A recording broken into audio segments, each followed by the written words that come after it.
Allez, bonjour à tous, j'espère que vous allez bien. Aujourd'hui, on va faire une analyse du BTC. On a une bonne réaction avec des annonces économiques qui sont tombées, donc on verra tout ça bien sûr en détail. On parlera d'Ether, j'ai noté 3-4 altcoins que m'a demandé d'analyser, donc on verra si on a des setups, des opportunités sur du long terme pour se positionner sur ces différentes altcoins.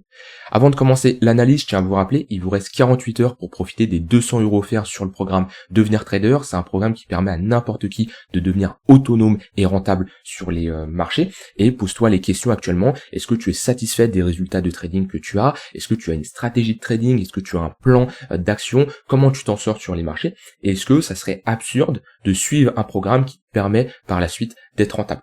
Si c'est le cas, si tu es dans ce genre de situation et que ça t'intéresse de passer de trader débutant ou expérimenté à vraiment un trader professionnel qui va avoir des résultats constants, c'est le genre de programme qui peut t'intéresser. Plus de 25 heures de vidéos en passant par l'analyse technique, la compréhension de marché, mes différentes stratégies, comment créer toi ta propre stratégie, la psychologie de marché, les différents setups, surtout gestion des émotions et gestion du risque, des points qui sont très importants, et surtout un accompagnement, que ça soit bien un groupe privé, des suivis en message privé et un coaching personnalisé. Donc voilà, je te partage tout en détail, que ce soit mes stratégies, des stratégies que j'ai backtest et que j'ai des résultats très intéressants depuis des années. Voilà, je te partage tout, que ce soit mes fichiers, les stats que j'ai sur plus de 200 trades sur ce genre de setup, des performances très intéressantes et que tu vas pouvoir toi trader de ton côté, et surtout voir la manière où je développe une stratégie de trading. Et tu as la garantie trader rentable ou remboursé qui te permet de prendre aucun risque, puisque si à la fin du programme tu n'es pas rentable, je m'engage à te rembourser l'intégralité du programme. Donc tu as 200 € offerts jusqu'à dimanche soir, il te reste seulement 48 heures pour profiter de la réduction actuellement. Si ça t'intéresse, n'hésite pas à cliquer sur le premier lien en description, et si tu as des questions, tu peux me contacter en message privé sur le Discord. Alors, je commence avec le BTC. Alors, on a eu des annonces économiques qui m'ont d'ailleurs bien fait rire, puisqu'on a eu le NFP. Alors, le NFP, c'est quoi? C'est tout simplement un indicateur qui est publié le vendredi de chaque mois, le premier vendredi de chaque mois, et qui mesure le nombre d'emplois qui est créé au cours du mois précédent. Et voilà, c'est non-farm, donc ça n'inclut pas les emplois sur l'agriculture. Et on s'attendait, on avait un consensus à 113 000, un forecast à 180 000, et on s'est retrouvé avec 12 000 créations d'emplois, ce qui est relativement faible. Alors c'est là où on se pose la question, est-ce que le chiffre il va être révisé, hein? C'est possible que on a des chiffres qui modifient, qui soient modifiés par la suite, hein, qui soient révisés tout simplement. Et des fois on peut se dire qu'on avait peut-être des attentes qui étaient assez hautes. Ensuite on a eu les taux de chômage qui étaient plutôt intéressants, et on a un marché qui réagit plutôt bien à cette nouvelle, hein, qui est sortie. Les chiffres sont tombés à 13h30. On voit que depuis on a un marché qui augmente bien. Alors où est-ce qu'on se situe actuellement sur le BTC? On est revenu chercher ici le tunnel 1 heure. Le tunnel 1 heure on avait un point pivot daily juste en dessous, et on a réintégré notre point pivot weekly. Donc c'était une zone que je surveillais. J'ai pas eu de setup qui s'est exécuté. J'ai pas eu de setup. Alors la nuit, il y aurait pu avoir un setup qui s'exécute, mais j'étais pas devant les écrans. C'était ici au moment de la prise de liquidité, réintégration au niveau du point pivot daily. Ici j'aurais pu avoir un setup. J'étais pas présente devant les écrans, donc je ne l'ai pas pris. Mais voilà, petite réaction dans le tunnel 1 heure, c'est plutôt pas mal. On break le tunnel 15 minutes qui faisait bien office de support depuis un moment, on repasse au-dessus des moyennes mobiles court terme, donc c'est plutôt pas mal, hein, cette réaction qu'on a. Moi, avec les chiffres qu'on a ici, je reste bullish. Alors, va falloir surveiller, on a les élections présidentielles aux États-Unis qui vont se passer le 5 novembre, donc ça va être un gros point, je pense honnêtement. Alors, il y en a qui se disent, est-ce que c'est pricé? Pourquoi est-ce que c'est pricé? Alors, qu'est-ce qu'on appelle pricer une annonce? En général, quand on a une annonce qui est attendue, souvent le marché price, ça veut dire que il anticipe l'annonce qui arrive, et l'évolution du cours est déjà enregistrée. Et au moment où on a cette annonce, on a très peu de volatilité parce que tout le monde s'y attendait. Maintenant, ici, ça aurait pu être pricé si on avait 95-98% de chances que Trump passe. Dans ce cas-là, oui, ça aurait déjà été pricé, le cours aurait déjà enregistré cette nouvelle. Maintenant, on est plutôt sur du 55, 45, 60, 40. Donc, on a quand même un déséquilibre où c'est pas pricé à 100%. C'est là où ça dépend, en fait, de la news que vous avez. Si on a une news qui est inévitable, et je me rappelle, par exemple, si on prend le cas de Chiliz, au moment où on a eu la Coupe du Monde, on voit qu'on a eu un bon, c'était, alors attendez, la Coupe du Monde de 2022, alors je suis où là? De 2022, exactement. On a eu un bon buy the rumor jusqu'à l'ouverture de la Coupe du Monde qui a été ouverte vers le 20 novembre, il me semble. On va juste vérifier date du monde 2022. c'était vers le 19-20 novembre. 20 novembre. Voilà. On voit qu'on a eu un bon ici, on achète la rumeur. Alors c'est pas la rumeur, mais on price l'annonce qui arrive. Vous voyez, 200%. Et au moment où on a le lancement de la Coupe du Monde, on voit qu'on a eu un gros sell the news. Ici, l'annonce, elle était inévitable. C'était pas où on avait 50% de chance d'avoir une Coupe du Monde, donc tout ça, c'était déjà pricé au moment où on a eu l'ouverture. Et il y en a beaucoup sur Chiliz qui a un projet, je vais pas rentrer dans les détails, mais qui a un impact sur le foot et le sport de manière générale, parce qu'on a beaucoup de tokens sur le foot qui sont créés via le projet Chiliz. Et voilà, on a eu au moment du 20 novembre une grosse baisse. Et à quel moment on a marqué le bottom? Si on regarde la fin de la Coupe du Monde qui a eu lieu le 18 décembre, on a marqué un bottom proche du 18 décembre. On voit que pendant toute la Coupe du Monde, on a eu une bonne baisse quand même. Moins 57%. Ici, avec, selon moi, si on a l'élection de Donald Trump, ça sera pas pricé. Et si Trump passe, ça sera très bullish pour les marchés. Par contre, s'il ne passe pas, ça sera bearish. Comme je dis, prenez toujours en compte comment la news arrive.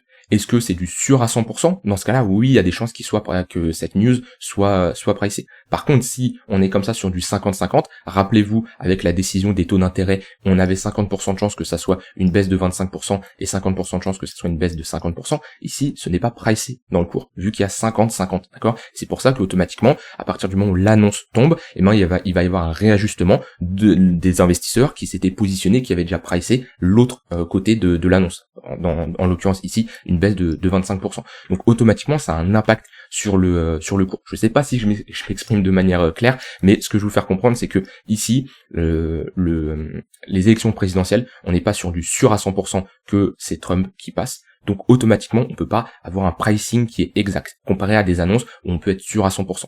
Donc pour moi, en tout cas, si on a Trump qui passe le 5 novembre, ça sera assez bullish pour les marchés. Maintenant, est-ce que c'est le moment de rentrer en position? Je suis sur cette charte, mais voilà, pour moi ici, je n'ai pas de cet upswing qui s'exécute. On reste sur des niveaux assez hauts. On voit qu'on a rejeté cette zone de résistance, et c'est pour ça d'ailleurs j'avais coupé ce trade que j'avais pris avec un bon risk reward, mais voilà, je l'ai coupé parce que j'avais des signaux qui me montraient comme quoi on était potentiellement en train de rejeter. Et après un trade, quand vous avez comme ça des trades qui partent bien dans votre sens, vous pouvez pas prendre une perte. C'est pas possible, d'accord? Vous devez sécuriser vos gains. C'est la base du trading, d'accord? On laisse courir les gains, on coupe rapidement les pertes, mais quand on peut pas avoir un trade gagnant qui se transforme en trade perdant. C'est pour ça, ayez un trading stop, ayez des stop loss que vous mettez à break-even, et surtout prenez vos profits sur la montée. Donc sur le BTC, moi actuellement ce que je vais surveiller, c'est si on a un bon momentum et qu'on a à nouveau un 15 minutes qui est bien orienté à la hausse pour chercher des achats sur de l'intraday. Voilà, comme on a eu ici. Vous voyez qu'on a un bon momentum, 15 minutes au-dessus du 1 heure, ça pump bien. Les pullbacks dans le tunnel 15 minutes sont de très bonnes opportunités d'achat. Quand on rentre dans un marché en range, comme on le voit ici, il n'y a pas d'opportunité. Faut attendre de retourner en tendance pour se positionner, pour faire de la continuation de tendance. Ou alors là, on trade le range, c'était d'ailleurs à ce moment-là où je m'étais positionné pour faire de la continuation de tendance, mais sur du plutôt moyen terme. Ici, où je m'étais positionné lorsqu'on a pullback, mais c'est des setups qui sont totalement différents. Ici, je trade la tendance de fond, mais je trade pas la tendance sur du court terme. Et c'est pour ça que ce n'était pas un trade sur du court terme, vu que c'est un trade que j'ai gardé plusieurs jours. Donc ce que je vais surveiller, c'est vraiment un marché qui pumpe bien et qu'on a des opportunités lors du pullback dans notre tunnel 15 minutes ou tunnel 1 heure comme on est ici. C'est juste que je n'ai pas eu de setup. On peut avoir les zones, on peut déterminer des zones, que ça soit des retracements de Fibo, que ça soit des niveaux de support, des moyennes mobiles, etc. Maintenant, quand on arrive sur ces zones, il faut avoir le setup qui s'exécute. Des fois, mon setup s'exécute, des fois, il ne s'exécute pas. C'est pas grave. On aura d'autres opportunités. Le marché sera toujours là. Le but, c'est pas faire de l'overtrading et de ne pas respecter sa stratégie en rentrant sur des setups qui ne sont pas nos setups, en fait. Si j'ai pas mes conditions qui sont respectées au moment où le marché va chercher cette zone-là, je ne rentre pas tout simplement en position. Bon, là, c'est dommage, comme je dis, c'était la nuit, sinon j'aurais pu prendre un long. Maintenant, je reste bullish. Je sais, en ce moment, Il y a du monde qui arrive sur les marchés, je le vois d'un point de vue psychologie, et pas que, je le vois aussi d'un point de vue partenariat. Pourquoi? Ça, c'est un peu mon indicateur que j'aime bien, que je regarde, et il y a que moi qui peux le voir, mais je vous le partage, c'est les partenariats que je reçois par mail. Des partenariats crypto, des scams, hein. C'est pour ça que je fais pas de partenariat, parce que 99% des partenariats que je reçois, c'est de la merde, et je vous vends pas de la merde. C'est comparé à certains qui vont vous scam, c'est pas du tout mon but. Et pourtant, je vous le dis, hein, en toute transparence, si j'accepte 100% des partenariats, je pourrais faire des sommes énormes. Des sommes énormes. Par mois, on se rapproche de sommes à 5 chiffres, ok? Alors je suis j'aime pas le mot influenceur, mais comparé au nombre de personnes qui me suivent, je suis pas des mecs comme des hacheurs ou des trucs comme ça qui, voilà, ont une grosse communauté. Mais pourtant, si j'accepte tous les partenariats qu'on me propose, je pourrais faire des sommes énormes. Sauf que, est-ce que ça m'intéresse de vous vendre de la merde et de vous proposer de la merde et que vous vous fassiez arnaquer ou vous perdez votre argent sur des partenariats comme ça de merde où c'est du scam complètement? Non. Par contre, je m'en sers pour voir l'intérêt que porte le marché, et c'est vrai que j'en reçois pas mal, un peu plus que sur les dernières semaines, en tout cas sur les 5-6 derniers jours, j'ai reçu pas mal de mails où je réponds pas, je trie, je mets ça dans un dossier, comme ça me permet de voir un peu ce qui... Je lis par curiosité, mais je réponds jamais, parce que, comme je dis, la plupart, c'est de la merde. Si un jour Satoshi ou Vitalik veulent que je mette en avant Ethereum ou BTC, il y a pas de souci, hein. Là j'accepterai ce genre de partenariat. En tout cas, ce que je reçois, ça m'intéresse absolument pas. Mais c'est un petit indicateur que j'aime bien, où pendant cette phase-là, c'était hallucinant. Alors là, j'en avais facile 1 ou 2 par jour. Alors là, ça revient. Pas spécialement 1 ou 2 par jour, mais j'en ai eu pas mal sur la semaine dernière. Et c'est un petit indicateur assez intéressant. Bon, c'était une petite parenthèse là-dessus. Maintenant, je reste bullish. Et je vois, il y en a beaucoup qui ça panique vite. J'aime bien ce genre de contexte de marché. C'est que ça panique vite. Dès qu'il y a une petite baisse, ça y est, on retourne chercher les 60 000 $, on va pas faire un nouvel ATH, en fonction des messages privés que je reçois, les commentaires sur YouTube, ce que je vois sur Twitter. Et moi, mon avis ne change pas, on reste bullish. Et au moment, hier, je vous avais fait une update, je vous ai dit quoi? Je vous ai dit, le marché reste haussier. On est toujours dans une tendance haussière. J'ai un biais bullish, et pour moi, on a plus de chances de faire un nouvel ATH. Donc jouer la continuation de tendance, commencez pas à paniquer. Alors est-ce que c'est pour ça qu'il faut all-in et vendre votre maison et faire un prêt et all-in sur des 72 000 $ sur BTC pour du long terme? Non, je vous le déconseille, ne faites pas ça. Par contre, faire de la continuation de tendance dans un marché qui est haussier comme ça, à l'intérieur d'un range, et qui est dans une tendance de fond haussière, pour moi, comme je l'ai dit, on a plus de chances de faire de la continuation de tendance. Donc j'ai un biais bullish. Si on commence à passer sous les 66 000 $, déjà je vous dirais attention. On a potentiellement ici une inversion de notre dynamique et on pourrait revenir chercher des niveaux beaucoup plus bas. Tant qu'on maintient ces creux et sommets de plus en plus haut, on est toujours dans une dynamique haussière. Si par contre également on a ici une pattern de retournement, on aura quand même un signal qui sera vendeur. On n'y est pas encore, j'aurai le temps de vous faire des vidéos avant que ce genre de pattern se réalise, mais voilà, pour le moment, la dynamique reste haussière, on fait toujours des creux et des sommets de plus en plus haut. Rien à dire de plus sur le BTC. Ether qui réagit plus que le BTC aujourd'hui. On est revenu chercher globalement sa zone de support vers les 2500 $. On a une réaction acheteuse. On est toujours dans cette phase de compression là entre on voit qu'on a quand même une pression acheteuse, hein, vu qu'on fait des creux de plus en plus haut, et on est ici sur une zone de résistance vers les 2700 $. Si on break ce niveau-là, direction 2900 $, et si on réintègre les 2900 $, pour moi, voilà, on a les 3600, 4000, mais pour moi c'est direction 4000. Ça c'est une petite résistance intermédiaire, mais le gros niveau ici, si on passe au-dessus des 2900 $, pour moi c'est direction les 4000 $. Et c'est vraiment là, ici la grosse résistance. Si on passe les 4000 $, c'est direction ATH. Après, il y a plus grand chose. Donc voilà. Et si Ether fait un nouvel ATH, on peut remettre les targets que je vous ai déjà montré il y a quelques jours, il me semble. Ça nous donnera une target entre les 7300 $ et les 8800 $. Ça, c'est les premières targets où, d'un point de vue probabilité, si on fait un nouvel ATH, c'est des targets réalistes. Mais des targets intéressants pour prendre des profits. Ensuite, on a les 10 000 $, et on peut mettre les 2,618 de Fibonacci. Voilà, 218 au niveau des 11 318 $. Chiffron psychologique des 10 000 $, ça va être un niveau important à surveiller. Donc pour moi, si le marché part bien, un bull run ça peut aller très vite. Hein. Attention à être prêt, parce qu'on le voit que le bull run ici, si je me mets en weekly, alors, si je prends vraiment le point le plus bas, on peut dire qu'il part du crash Covid jusqu'à cette phase-là, mais la plus grosse majorité, elle se fait là, elle se fait en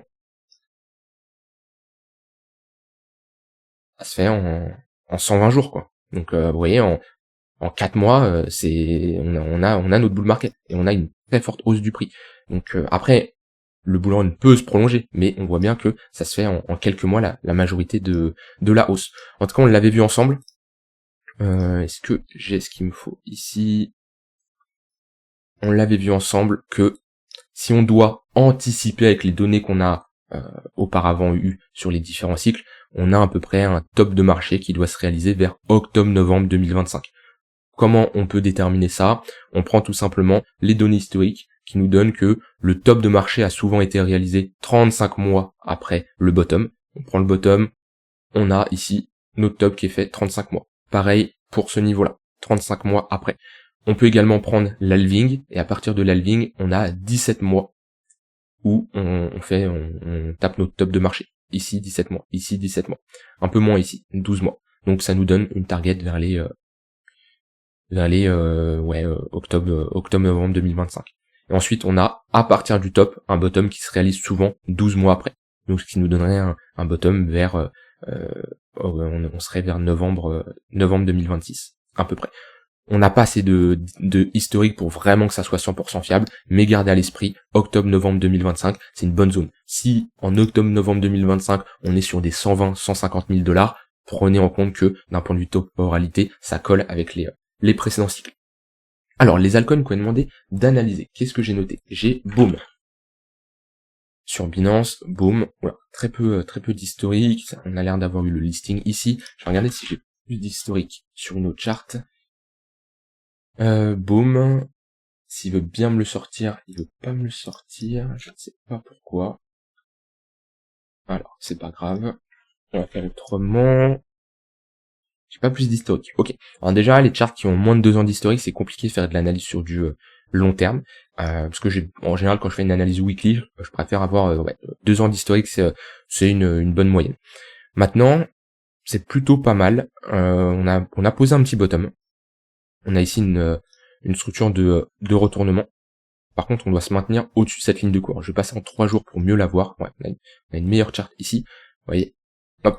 On a notre pattern de retournement ici. On a des structures en W. On pourrait voir limite en clôture une épaule tête-épaule inversée. Donc c'est des patterns de bottom qui sont très intéressantes. Le niveau il est simple. On tant qu'on se situe au-dessus de ce niveau-là, on cherche des achats pour viser la continuation de tendance. De toute façon, si je mets les moyennes mobiles, voilà, on a tout on a une bonne confluence ici. Tunnel 4 heures, la ligne de coup de cette pattern de retournement, il y a tout qui nous montre que c'est une zone importante à tenir. Si on réintègre, en général, c'est pour revenir chercher notre extrémité basse, notre bad range ici. Donc une zone où on cherche des achats. Par contre, avec une zone d'invalidation, si on commence à clôturer et passer en dessous, on pourrait invalider, parce que le fait de break un gros niveau comme ça, un range qui a commencé du 4 août jusqu'à maintenant, et le fait de repasser en dessous, on a quand même une bonne pression vendeuse, et on aurait ici en plus une pattern de retournement. Maintenant, pas assez d'historique vraiment pour faire une analyse très très long terme. Mais en tout cas, on voit que c'est un niveau qui est bien défendu. Très bonne réaction acheteuse dessus. Donc, le gros niveau à retenir, il est ici. Hop, ça veut bien, tac, cette zone-là. 0,008. On a demandé une analyse sur Starknet. Starknet, la charte a pris vraiment cher. Ah, le lancement, il a pas été terrible, la communauté, elle a pas vraiment aimé le airdrop, tout ça, comment il a été réalisé, donc ça joue beaucoup.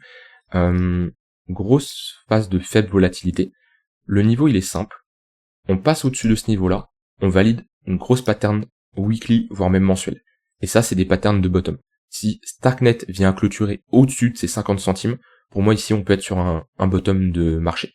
Parce qu'on n'a pas connu de bottom de marché encore sur Starknet. On est toujours dans une dynamique baissière avec des creux et sommets de plus en plus bas. Si je mets les moyennes mobiles, on a un début de tunnel daily qui est plutôt baissier.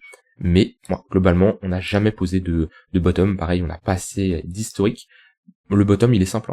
Si on passe au-dessus de ce niveau-là, pour moi, c'est un bottom définitif. Donc c'est pas déconnant de prendre ce genre de trade. Pour viser un retracement, voire un nouvel ATH, ça dépend de votre temporalité sur combien de temps vous souhaitez garder ce trade-là. Et bien sûr, une zone d'invalidation si on parvient à clôturer sous les 30 centimes de dollars. et une entrée qui se fait au moment où on passe le niveau des 50 centimes. C'est un trade tout à fait possible avec d'un point de vue risk-reward associé à une probabilité de gain. Ça c'est vraiment important. Souvent les gens parlent de risk-reward seul, mais le risk-reward ne veut rien dire. On doit toujours associer le risk-reward avec une probabilité. Vous pouvez avoir un risk-reward de 50 pour 1, si la probabilité elle est de 0, bon ce qui est pas possible, mais admettons elle est de 0, ça veut strictement rien dire. Comme vous pouvez avoir un risk-reward de 1 pour 1, ou de 2 pour 1, mais si t'as 5%, 10% de chance de réussir ce trade, c'est pas du tout intéressant. Donc toujours associer le risk-reward à une probabilité. Mais ici pour moi, faible volatilité comme ça nous donne de très bonnes zones d'entrée, et si on revient même chercher notre zone de rechargement, on n'est qu'à un 200-240%, ce qui est pas impossible si on a un bull market et un marché crypto qui hausse bien. Ça nous donne un risk-reward très intéressant de 6 pour 1. Donc c'est le gros niveau sur Starknet. Ensuite, j'ai Gala. Gala, la charte, elle a vraiment pris cher quand même. Maintenant, on revient chercher une extrémité basse. Si vous avez du mal comme ça à déterminer un range, vous pouvez mettre un volume profile de toute la phase de latéralisation. Et on se situe sous notre poke. Il y a plusieurs setups qui peuvent s'exécuter dans ce genre de configuration. On revient chercher l'extrémité basse, et on est déjà proche d'une extrémité basse. C'est une bonne zone pour chercher des achats pour viser l'extrémité haute. Donc déjà, d'un point de vue performance, on est sur un 170%. Bien sûr, une zone d'invalidation si on commence à clôturer et s'affranchir de ce niveau-là, parce qu'on ne veut pas garder une position en breakant un range par le bas, un range qui dure depuis plus de 2 ans maintenant. Donc ça, c'est un setup intéressant à surveiller. Second setup, on parvient à flip le poke en support, et on peut chercher des achats pour viser la value area high. Dans tous les cas, on va plutôt être dans un scénario où en weekly, je chercherai des achats, parce que chercher des shorts d'un point de vue risk-reward, c'est vraiment pas intéressant. Donc c'est vraiment les deux setups que je surveille, avec bien sûr des zones d'invalidation, parce que si on commence à passer sous le niveau là des 1 centime de dollar, c'est le break d'un range long terme par le bas et une continuation de notre tendance qui est baissière. Maintenant, pour vraiment poser un bottom, il faudrait vraiment s'installer au-dessus des 6 centimes. On commence à repasser au-dessus des 6 centimes une nouvelle fois. Je vais regarder en mensuel ce qu'on a. On parvient à passer au-dessus des 6 centimes, c'est une bonne zone. D'ailleurs, je vais revenir après, j'ai pas parlé de la clôture mensuelle sur le BTC, alors que je devais parler, on terminera par ça. Et la dernière altcoin, c'est Cake. Cake, pareil, c'est pas terrible, il y a beaucoup d'altcoins qui étaient présents en 2020, 2021, voire même avant, et qui n'ont vraiment pas retracé. En weekly, on est dans cette zone d'imbalance, dans cette zone de déséquilibre, plutôt une zone où on va chercher des achats. C'est une zone où tout simplement la demande a été supérieure à l'offre et qu'on revient chercher ce genre de niveau. En général, on peut s'attendre à une réaction acheteuse. Maintenant, on a une petite pattern de retournement ici, donc ça c'est pas mal. On voit que dans cette zone, on a quand même une demande qui est supérieure à l'offre. En tout cas, on essaye de sortir par le haut. Maintenant, on a quand même validé une grosse épaule tête épaule. Personnellement, je chercherai à rien faire tant qu'on parvient pas chercher on repasse pas au-dessus des 2,5 $. Ou alors chercher des achats en extrémité basse avec pareil une zone d'invalidation si on commence à clôturer en dessous de ce niveau-là, un peu comme Gala ou STRK. Mais je préférerais flip ce niveau de résistance en support, où je serais plus serein de chercher des achats parce qu'on réintégrerait une pattern de retournement, et dans ce cas-là on pourrait revisiter les 4,7, 4,5 $. Mais actuellement on est dans une configuration où je préfère pas me positionner sur Cake. Je vais terminer par BTC. Au niveau de la clôture mensuelle, très intéressant d'observer les clôtures mensuelles. Clôture mensuelle bullish, je vous l'avais dit. Le fait déjà de repasser au-dessus de ce niveau-là, c'était bullish parce que on ravale en clôture la bougie qui a fait une mèche, qui a fait la mèche la plus basse, et là on repasse également au-dessus de ce niveau-là. Donc une très bonne clôture mensuelle. Ça aurait été mieux de clôturer au-dessus de ces deux sommets à ce niveau-là. Bon, on l'a pas fait, mais dans tous les cas, je reste bullish, et pour moi cette fin d'année 2024 et année 2025, on aura plus de chances d'avoir des mois bullish. Donc pour aller chercher la grosse target entre 100 120 000 $, c'est ce que je surveille sur le BTC.